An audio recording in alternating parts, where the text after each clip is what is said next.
Então, mesmo durante a industrialização de base, parte das exigências vinha de multinacionais, como as fabricantes de automóvel, que precisava de aço. Daí a constituição de companhias, né, de produção de aço, companhias siderúrgicas e do setor de metalurgia pesado. Perfeito? Alternativa verdadeira. Questão 15. Aliás, antes de eu fazer a 15, deixa eu dar um palhinha bem rapidinho aqui. Posso apagar aqui um minuto, pessoal? Uma das coisas que eu tinha dito para vocês é que Getúlio Vargas, né, e Juscelino Kubitschek, na minha concepção, embora Vargas tenha sido ditador durante um determinado período, né, de 1937 até 1945, que são caras que são estadistas, né? Então, o estadista é aquele cara que não está preocupado só com o momento presente. É claro que eu tenho que ter preocupação com o momento presente, né? Inflação, desemprego, pandemia de coronavírus, eu tenho que estar preocupado com a distribuição de renda, tenho que estar preocupado com o crescimento do produto. Mas eu não posso me limitar a isso, né? Porque senão eu estou o tempo inteiro apagando incêndio, né? E não estou vendo de onde está vindo o combustível que está gerando fogo. Então, países que se preocupam com o futuro estão planejando lá na frente. Por que a China virou uma fábrica global, né, de insumo de vacina? Isso aconteceu do nada. Surgiu o coronavírus e, caralho, vamos começar a produzir vacina nessa porra. Sem nenhum elogio da China, não sou comunista, não tenho nenhum aspecto desse sentido. Mas a China sabe exatamente onde quer chegar. Ela montou um plano estratégico de desenvolvimento desde 1978 com Deng Xiaoping. Já é a segunda maior potência econômica mundial e vai ultrapassar os Estados Unidos. Não tenha dúvida disso. Qual é a grande questão? O ponto-chave, só para você entender, é que lá, né, no ano de 2015, a China criou um projeto chamado China 2025. E ela elegeu, né, 16 setores em que ela queria se tornar um ponto de excelência. Um desses setores é o setor farmacêutico, que lida com biotecnologia de ponta com alto valor agregado no mercado. Resultado, né? A galera fala assim, mas essa pandemia surgiu agora. Porra nenhuma. A SARS, tudo bem, já havia surgido lá nos anos 2000. Aí nego fala, então quem criou a porra da pandemia foi a China. Porra nenhuma. A pandemia já tinha aparecido na MERS, que é a mesma pandemia no Oriente Médio. Essa agora é apenas mais uma variância de um coronavírus. Lembrando que o coronavírus é aquele que tem capacidade mutagênica de sair do meio animal para o meio humano. Perfeito? Outras responsabilidades da China dizem respeito a outras questões. Mas o ponto fundamental é que em 2015 a China cria um plano 2025, para uma década de desenvolvimento. Quando vem a pandemia, você tem toda uma infraestrutura industrial preparada para isso. Esse é o ponto. Não significa dizer que eu gosto dos chineses, que eu gosto do comunismo, nada disso. É apenas reconhecer um fato óbvio. Os caras sabem onde querem chegar. É um partido ditador? É. Tudo bem? Tenho grandes apreços? Não. Por uma ditadura, não. De forma alguma. De nenhuma natureza. Mas os caras sabem onde quer chegar. O Brasil, não. E isso é um problema. Né? Qual é o ponto?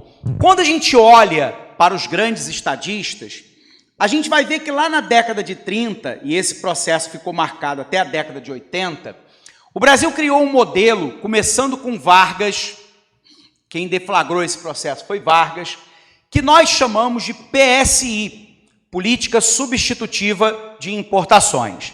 Qual era a ideia?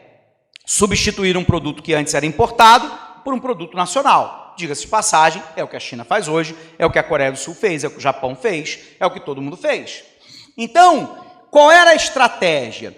Primeiro, nessa política de substituição de importações, eu crio um sistema de freio e contrapeso. O que é o sistema de freio? Se eu estiver produzindo em território brasileiro aquilo que antes era importado, eu aumento a carga tributária para dificultar ou impedir a entrada do produto importado. Isso é protecionismo puro.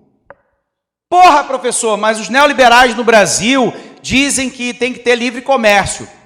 Me desculpa, meninas. No cu. No cu. Nenhum país do mundo praticou livre comércio enquanto estava se desenvolvendo. Nenhum. A Inglaterra só foi, né, defender o livre comércio quando ela já era um país completamente industrializado. Se você pegar as falas do primeiro secretário, né, de Tesouro americano, você vai ver que todas elas se encaminham para o protecionismo da indústria nascente nos Estados Unidos. Quando os Estados Unidos alcançam o ápice, ele passa a defender, obviamente, a abertura comercial, porque daí ele interessa. Vamos pegar agora o governo Trump? Ele não proibiu o TikTok e a Huawei de atuar nos Estados Unidos? Por quê? Porque o TikTok é o competidor imediato do YouTube. E a Huawei é a competidora imediata no 5G, a empresa que mais tem tecnologia do mundo nessa área, contra a empresa americana. O que o cara está fazendo? Protecionismo puro, não manda essa. Faça, né, o que eu digo, não faça o que eu faço. Então o Brasil adotou freio para impedir a importação e contrapeso de incentivo ao produtor nacional. Por um outro lado, essa política foi baseada num tripé. O que era esse tripé, professor? A chamada indústria de base e também a infraestrutura ficou sob responsabilidade do Estado. O Estado brasileiro se constituiu como um Estado produtor e provedor. Porra, professor, significa dizer que se o Estado não tivesse presente, o Brasil não teria se industrializado? Não. A Dilma ofereceu 4 vezes para a iniciativa privada a construção do trem-bala Rio de Janeiro e São Paulo. Quantas empresas se candidataram? 0. Uma obra de 30 bilhões de reais, com forte impacto ambiental, que vai exigir mitigação junto ao IBAMA, né, para um volume de transporte de cargas e passageiros relativamente pequena num primeiro momento, a iniciativa privada não quer entrar. Pergunta se o Bradesco quer financiar ao longo prazo. Aqui, ele ganha dinheiro no rotativo do cartão de crédito, no cheque especial, no CDC, até no consignado. Quem tem que financiar ao longo prazo é o BNDES, é o Banco do Brasil, Caixa Econômica Federal, que é público. Perfeito? Então, do outro lado, vinha lá o capital nacional. O capital nacional, num primeiro momento, ele fica com a indústria de bens de consumo. Sobretudo, consumo não durável e semidurável. E, finalmente, o capital transnacional ficou basicamente com a indústria de bens de capital, já vou explicar, e de bens de consumo durável, bens duráveis. Então, o capital transnacional ficava com o quê? Com a indústria de bens de capital. O que é capital, professor? Máquina, equipamento, ferramenta. Tudo bem? O capital transnacional fica com a produção de máquina, equipamento e ferramenta para os outros setores. E fica com a indústria de bens duráveis. Exemplo, automóveis, geladeira, televisão, fogão e o cacete A4. A última ideia era a ideia do nacional desenvolvimentismo, que é a ideia de que o desenvolvimento tem que se basear no capital nacional.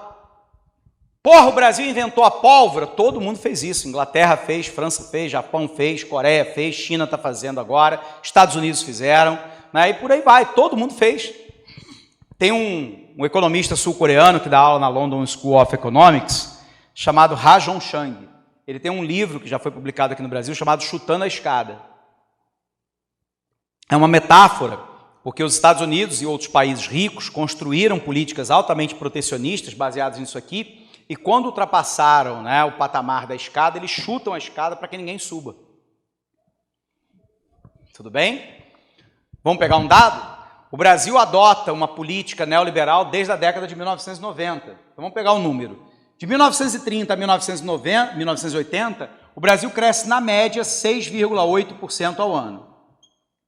Esse é o crescimento médio desse período. Tudo bem? Se eu pegar o governo Fernando Henrique Cardoso, o Brasil cresceu 2,4% na média. Se eu pegar o governo Lula, ele cresceu na média 4,8%. Se eu pegar o período Dilma, Temer, Bolsonaro, até 2020, crescimento médio de 0,3%. Tudo bem? Se alguém não acha que isso aqui está errado, se mata. Beleza? Tranquilo aqui?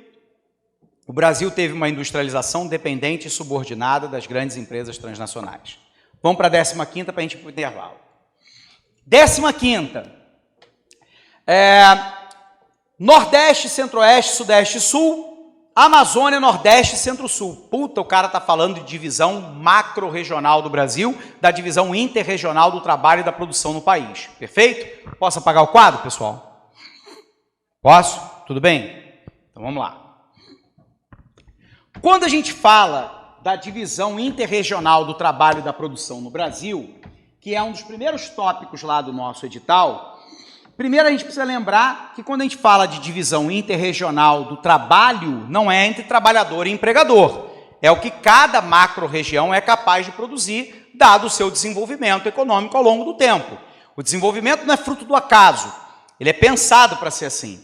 Então, quando eu analiso a divisão, né, do Brasil, eu tenho basicamente 3 grandes divisões. Vamos lembrar, como é que eu vou matar essa porra na prova? Vou matar agora.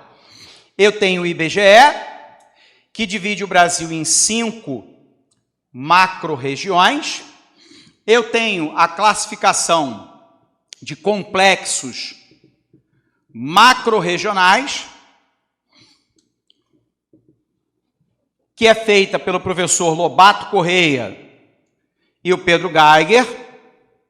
Lobato Correia e o Pedro Geiger.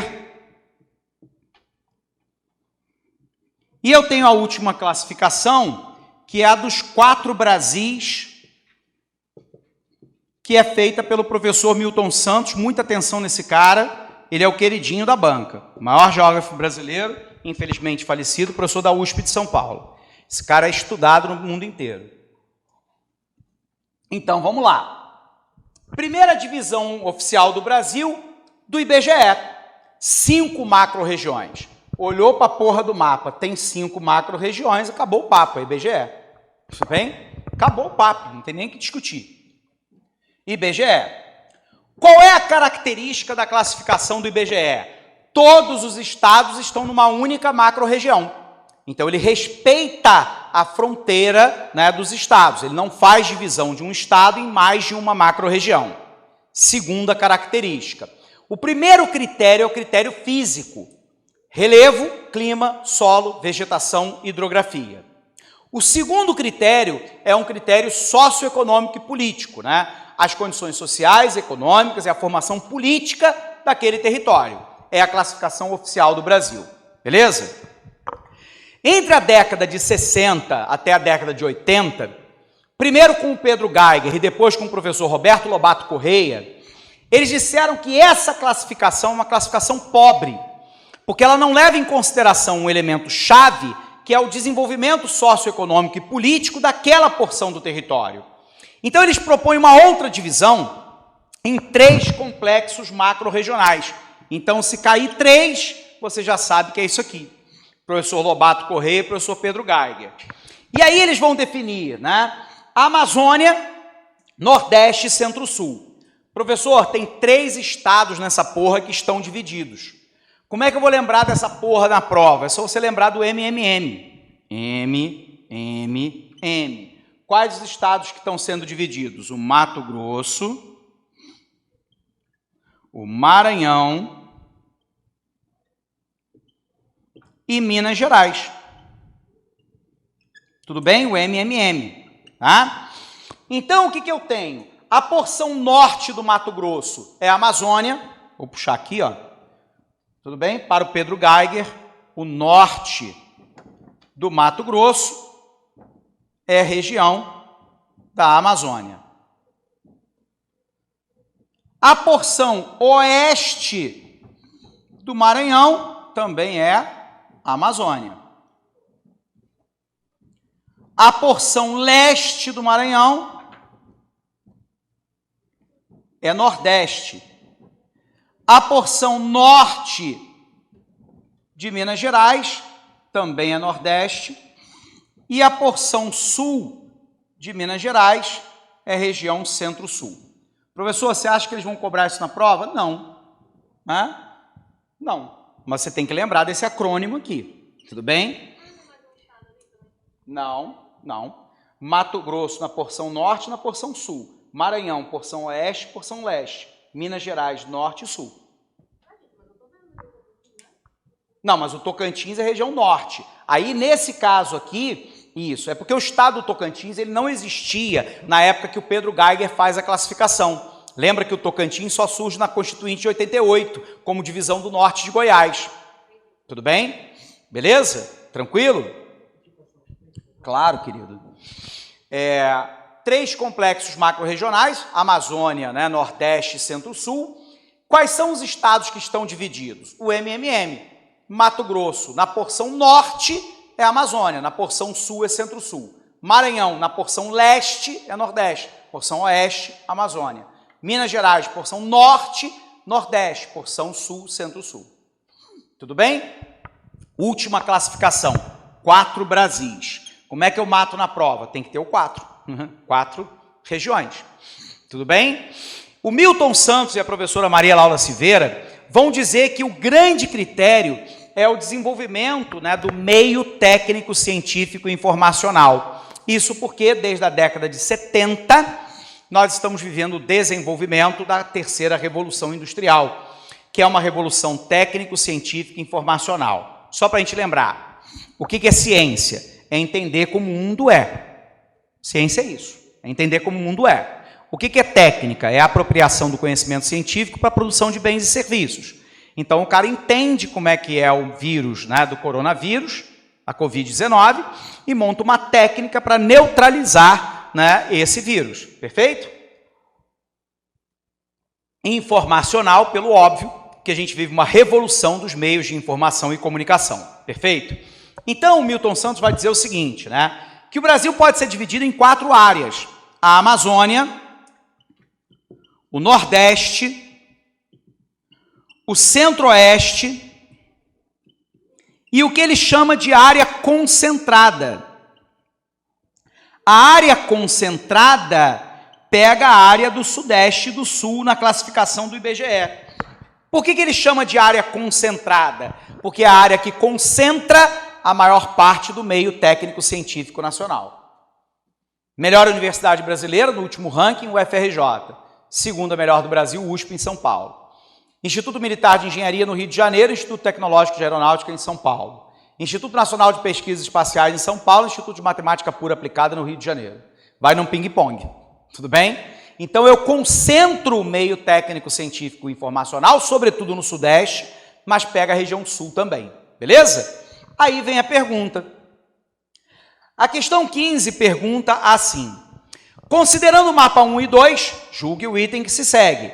No mapa 2, podem ser identificadas a delimitação das regiões geoeconômicas do país e das áreas de 3 fusos horários que compreendem o território brasileiro. Alternativa falsa. Aqui é região geoeconômica?